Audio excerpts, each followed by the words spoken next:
भैया के छोट साली होली खेले ले, भैया के छोट साली होली खेले ले, भैया के छोट साली। डीजे मिठू राजा पटसोनी।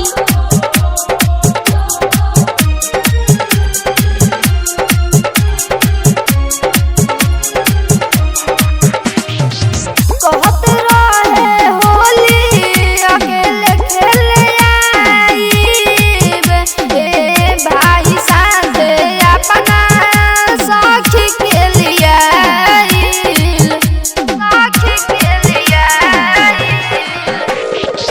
कहत रहे होली अकेले खेले आईब, ए भाई साथ अपना सखी के लिए आइल।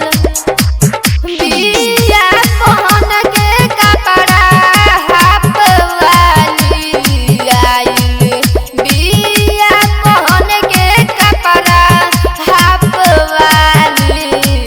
होली खेले ले, होली खेले ले, होली खेले ले, भैया के छोट साली होली खेले ले, भैया के छोट साली होली खेले ले, भैया के छोट साली।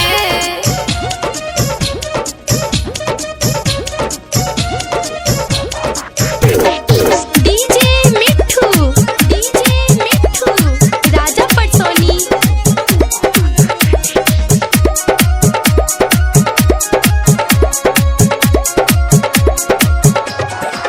राई तोहराया जित रोहित खेले ले होलिया, कहे किया कस रंग दी चोली के भितरिया, चोली के भितरिया।